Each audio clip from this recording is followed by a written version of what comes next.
What's up, everybody? And today we're reacting to insane ways people are preparing for Doomsday. We talked about a little bit of prepping the other day on the live stream, and kind of like survival stuff. I'm not a prepper. People keep asking me, am I a prepper? I'm not. I find it very interesting, but I feel like I'm a little bit more optimistic. I do have a plan B, and I do have some survival skills, which we can go over on the channel if you would like that. But I'm not a prepper. But this is an interesting video. It's by the Infographic Show. Is that what it's called? Infographic Show. I watch them all the time, yeah.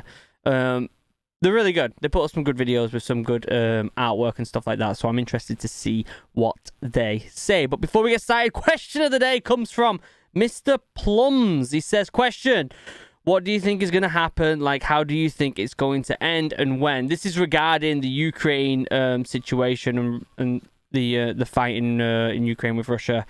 The thing is, right, if you would have said this when the war first started, I probably would have had a more clear answer. But everything's kind of going like not to plan of what Russia wants. So I think Russia are going to lose. I think their economy is going to tank dramatically.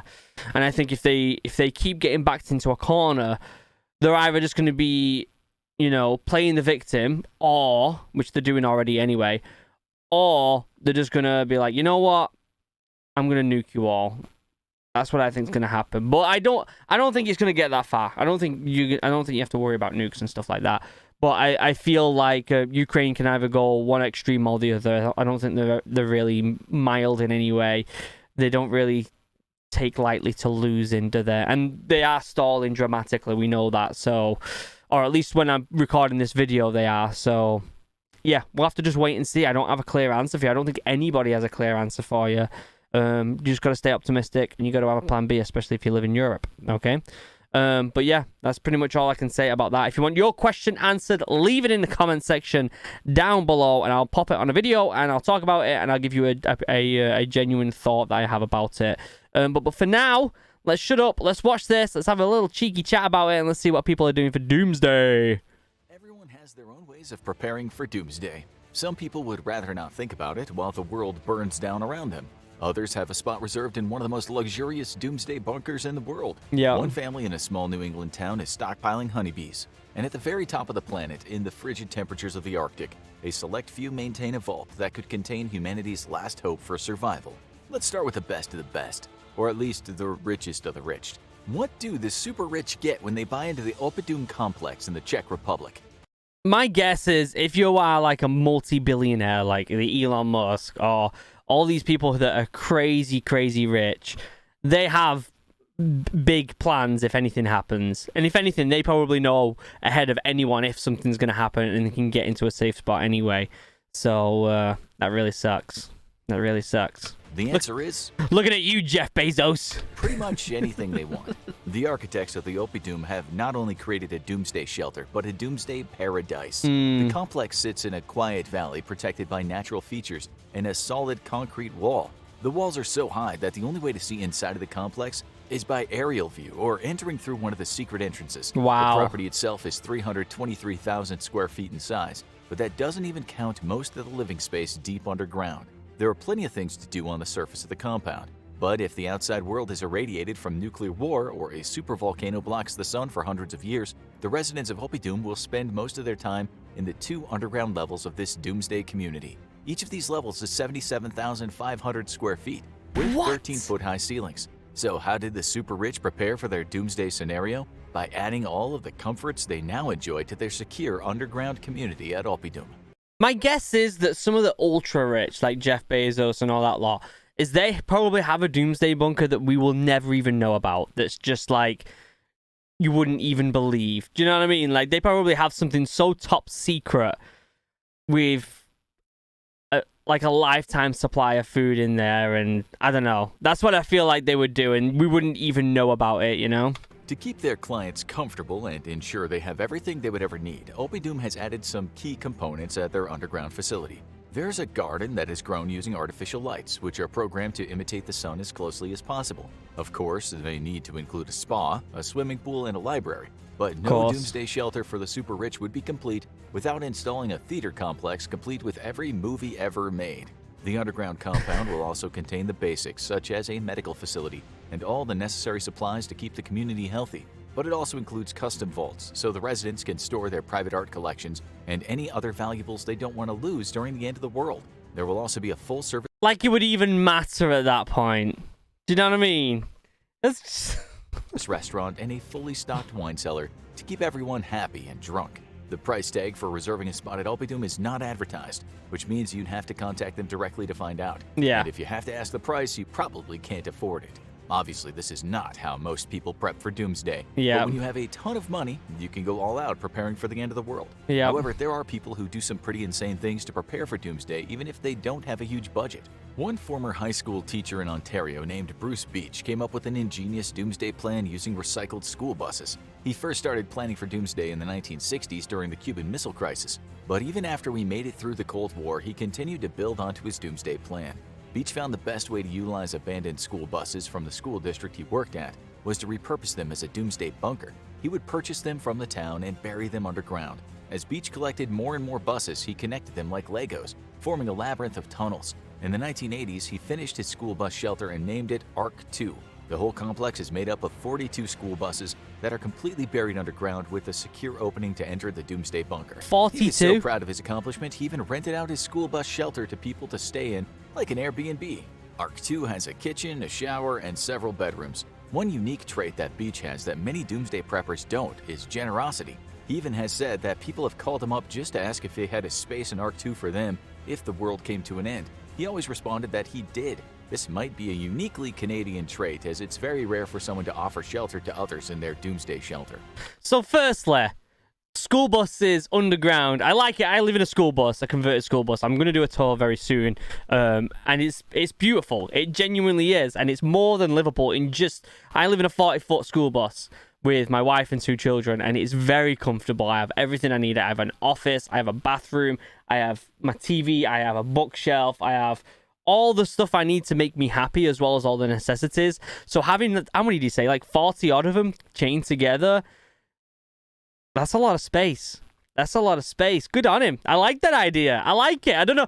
Maybe I should just dig a big hole, and if anything does ever happen, I'll just drive my bus into the hole and then fill it in so we can keep living in this bus but underground. One man in China is taking a different approach using the Ark name. Instead of reusing buses, he's taken a page out of the Bible. Lu Zhenghai has spent $160,000 on materials to build up a ship reminiscent of Noah's Ark. Except a better name in this case might be Zhenghai's Ark. The reason he's spending so much money on the ship is to protect his family from the worldwide flood he sees coming. To be fair, sea levels are rising, and depending on where you live, there's a chance you could be flooded out of your home. Yeah. This is especially true for island nations and coastal communities, but Zhenghai wants to make sure he and his family are prepared just in case the entire planet floods. Yeah. He's building a ship around 65 feet long that weighs 80 tons. His materials Wow. of choice are steel and wood to construct the hull of the ship. The inside will then be split into different rooms and sections that will turn the boat into a comfortable house in which his family can live. Another man in China is preparing for the short-term impacts of Doomsday. He's doing this in a pretty crazy way by creating giant yellow balls.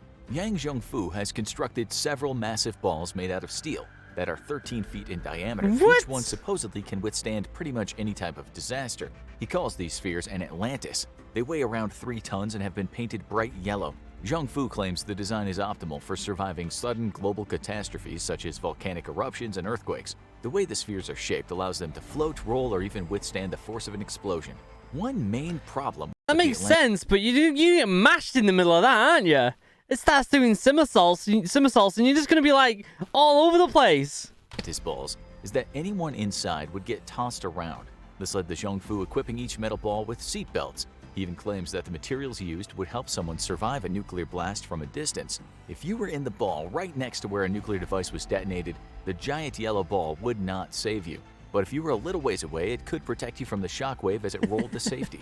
Zhongfu has created a way to prepare for any disaster, but in a different way than many preppers have. His plan is to survive the initial cause of Doomsday and then leave his Atlantis structure to try to survive in a post-apocalyptic world. This is different from many Doomsday preppers, as he isn't in it for the long haul. He just wants to survive in the short term. Maybe his thought is that if the Atlantis balls couldn't save him from whatever Doomsday scenario ends the world, there wouldn't be much left in the apocalypse to look forward to anyway.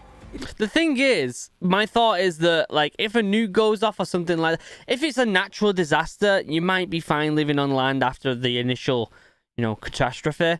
But if it's a nuke, then there's going to be radiation. You're going to die as soon as you get out of that bubble.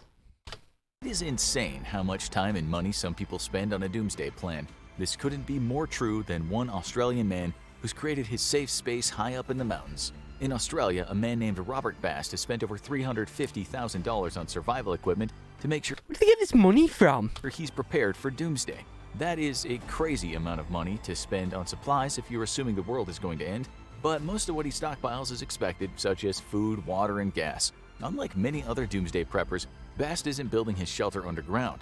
Instead, he'll be traveling into the mountains for Armageddon. Yeah, in fact, Bast has built a safe house 1,500 feet above sea level. He makes test runs periodically with his family to ensure they're ready in worst-case scenarios. Bast, his wife, and his kids pile into a pickup truck and speed up the mountain to where safety awaits. So it would seem that in the land down under, the doomsday safe houses are not always down underground. Even more surprising than spending tons of money or living in a school bus is... See, that's probably like one of the best ideas, like getting a small homestead at a certain elevation so any natural catastrophes won't be as bad because you're in such a high elevation, especially like water-based ones. And you want to look for places that nukes aren't necessarily going to hit, so like out of the cities, kind of in the countryside, in the middle of nowhere, where people aren't really, like, war... at the end of the day, nukes are there to try and kill people, right? So if you had it away from most civilization, you're probably going to be relatively okay. But then again, radiation travels as well. So I don't know. That seems like probably the cheapest and plausible way for me, even though he spent a lot of money on it. Having a homestead in the mountains or something like that. This is what some people collect to prepare for doomsday. You wouldn't think that bees would be the animal of choice when preparing for the end of the world, but one New England woman disagrees. Kathy Harrison, also known as Doris Day of Doom, is stockpiling honeybees for the end of the world. She collects the bees with her husband and makes sure they're kept happy and healthy. The craziest part is what they plan to do with them when the world ends. When asked this question, Harrison tells people that bees are an excellent source of food. Their honey can be used to make all kinds of nutritious meals. Not to mention, in dire straits, the bees themselves can be eaten as a small source of protein. The bees can be eaten? I don't know about that, guys. I don't know if I want to eat bees. The bees' wax can also be used as a preservative, which can keep vegetables and fruits fresher longer. But there's another, more unique use that the Harrisons have planned for their hives. When the world comes crashing down, they plan to use the bees and their honey as a commodity to barter with. Since money will have no value in a post-apocalyptic world, that makes food sense. And other important resources will be key. The bees can replenish their own numbers while simultaneously producing honey that can be bartered with. Yeah. Basically, the Harrisons are using their bees as a cash cow. This will only work if the other people play nice after the world comes to an end. If New England turns into a Mad Max scenario, the bees will probably not be very useful. Yeah. Some preppers around the world have created their doomsday plan to include... That's a good idea. So they're not prepping just for the doomsday. They're prepping for, like, the economy after it, which makes sense as well. No one else but themselves and their immediate family. There will be no bartering and no communicating with others. This led one man to make the basement of his Las Vegas home his own private indoor world. This doomsday prepper has recreated a quiet neighborhood right under his house. Wow. It comes with everything from an in-ground pool to a grassy lawn. And to be fair, the setup seems pretty relaxing, even if it is intended for the end of the world. The tiny houses in the bunker are just a single room, but they have lovely sliding glass doors. And inside is everything someone could need to ride out the apocalypse. Even if the housemates don't get along from time to time, they can escape each other by wandering through the small park and staring up at a fake sky. Honestly, if the world has to end, this might not be the worst place to spend the rest of your life. The only thing better than preparing for... That's relatively cool. I feel like the most important part about, like, having, like, a doomsday place is having a place to be able to, like, I don't know, feel like you're in nature. Because humans need that. You need to be able to, like, feel nature, right? The grass under your feet, trees, fresh air, all that lot. And if you don't have that, you start to get a little unhealthy and you start to get a little depressed. It's true. It's true. Being in nature really does help you.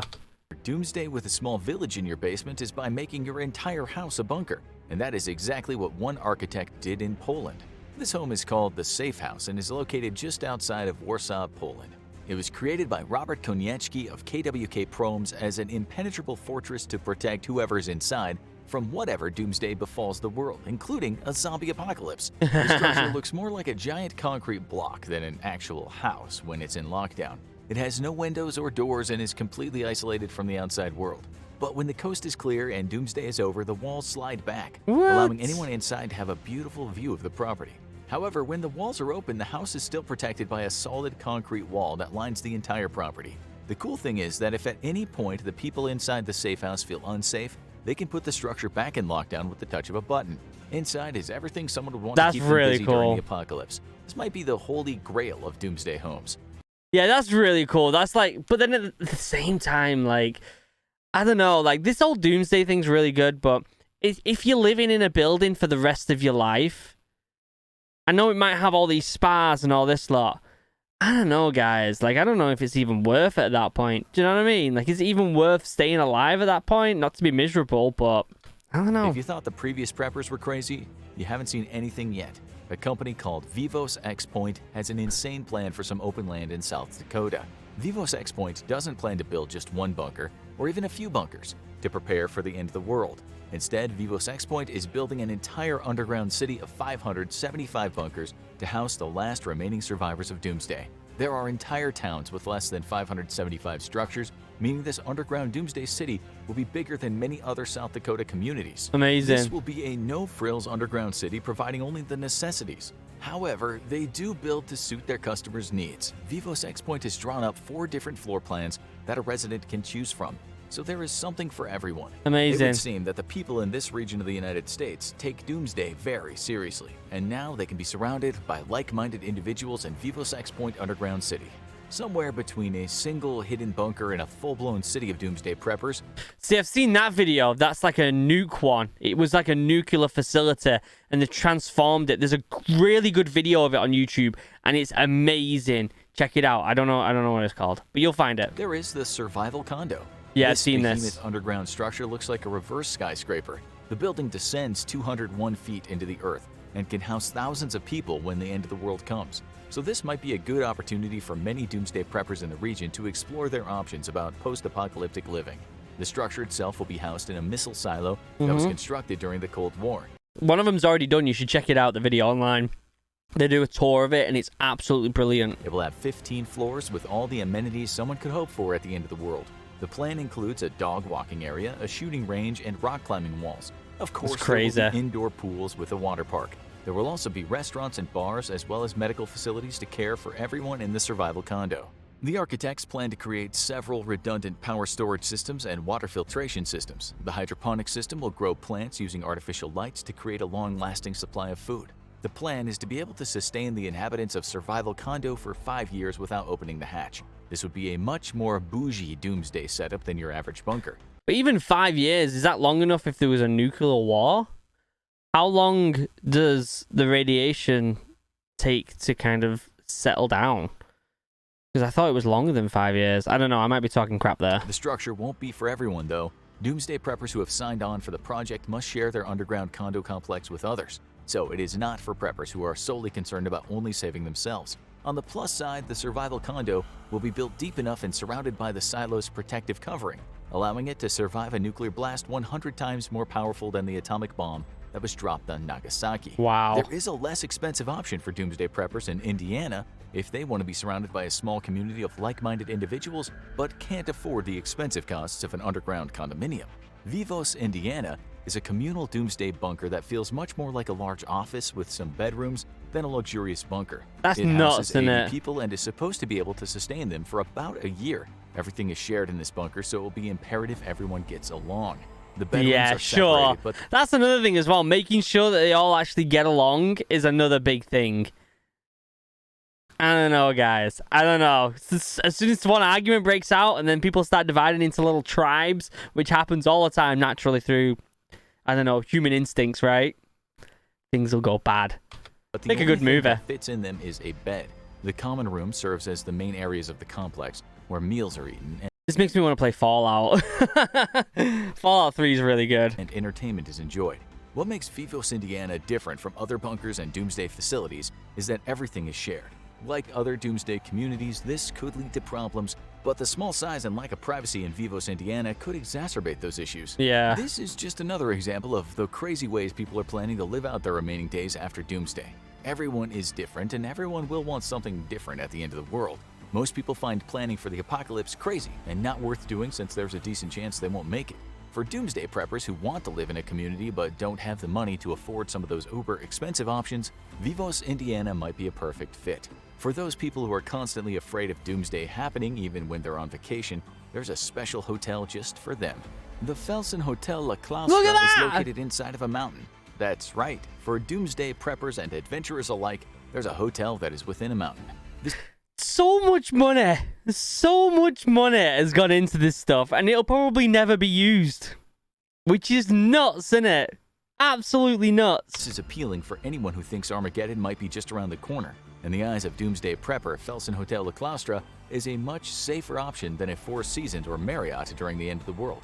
The structure used to be a Swiss military fortress built specifically to keep people safe inside it. However, this military base has been completely remodeled into a luxurious hotel with rock walls and comfy rooms. For people who want a vacation away from prepping but still want to be secure, they can sleep at Felsen Hotel La Claustra, eat in their main dining room located in a large cavern in the mountain, and walk around the property using subterranean tunnels. In the winter, the entrance is covered in snow, which is beautiful but also a reminder of how remote this hotel can be. Ideally, if the world was about to end and you were on vacation, this is where you'd want to be staying. Perhaps the most impressive and important doomsday preppers of all are those who work at the Svalbard Global Seed Vault. This facility houses a backup supply of all the different... I've seen this. Before he says it's all the seeds, right, for any plant in the world. Didn't they have issues with this, though, because of climate change? How it was like the ice was melting around it or something like that? I might be wrong. Plants that humans rely heavily on. Yep. This means that if all the crops were wiped out around the world by a global catastrophe, the Svalbard Global Seed Vault would be able to restart those food sources by using the seeds contained within their facility. Yeah. This vital bunker is located at the furthest northern point that commercial airlines can fly, making it both remote and accessible. The vault itself is located 100 meters into the side of a mountain to ensure everything inside is secured. The environment in Svalbard also has a low humidity and is not anywhere near fault lines, which means it's safe from earthquakes. The entranceway and the vault are located well above sea level to help protect it from rising sea levels, and of course, being that far north means the region is incredibly cold. In fact, the permafrost located in the region creates a natural freezer to keep the seeds frozen for future use. Obviously, those seeds could only be used if the planet wasn't irradiated by nuclear fallout. That's the thing. Like, how often can these plants be used after? It depends on the catastrophe, doesn't it? Like, all of these different doomsday things depend on what catastrophe actually happens. If it's nuclear, you've got to be away for a long time. If it's a tsunami, you got to be high up. If it's a volcano, I don't even know what you're going to do if it's a volcano. You might have to just be underground. There's a lot of different things that can go wrong. If it's a tsunami and you're underground, it might flood and you might be buggered. So, you're already taking a risk and you're putting a lot of money into these risks. Out or completely flooded, like in Noah's Ark story. But if a global catastrophe occurred and we needed to start from scratch, the Svalbard Global Seed Vault would have the tools to get our farming going again. That would be nice. Svalbard might not be the ideal location for every doomsday prepper, but it is perfect for storing the seeds for all the plants on the planet. A good indication of how crazy preppers can be is in an area found at the local survival surplus store. Owners of these outlets have heard and seen pretty much every insane doomsday prepper in their general vicinity. In Quebec, Canada, one survival store owner noticed that whenever there is political conflict, even if it's just during a divided election, people start to stack up on doomsday supplies. Yeah. This isn't surprising, as it would only take one nation with nuclear capabilities to start an all-out war ending in a nuclear holocaust. Looking at you, Russia. But other events can trigger the insane tendencies of doomsday preppers, even if it's nowhere near them. For example, when I bet these places are making a ton of money now. A ton of money. With the whole thing going on with Ukraine, I bet they're making a lot of money. Especially people in Europe. When the Fukushima nuclear disaster occurred in Japan, people in Quebec started to prep for the end of the world. This is interesting because Quebec is very far away from Japan. However, the shop owner noticed that people almost immediately started buying anti-radiation pills, gas masks, and chemical protection suits after the news broke about the disaster. Loading up on all those things because a nuclear reactor melted down on the other side of the world seems extreme, but nothing could have been more normal to the Quebec doomsday preppers. Florida is a unique place. The beliefs That's a good way to start that. Florida is a unique place. who live there can vary, but some are wildly different from the rest of the United States. That's why an interesting pattern emerges in the doomsday prepping community whenever a Democrat has a chance of getting elected.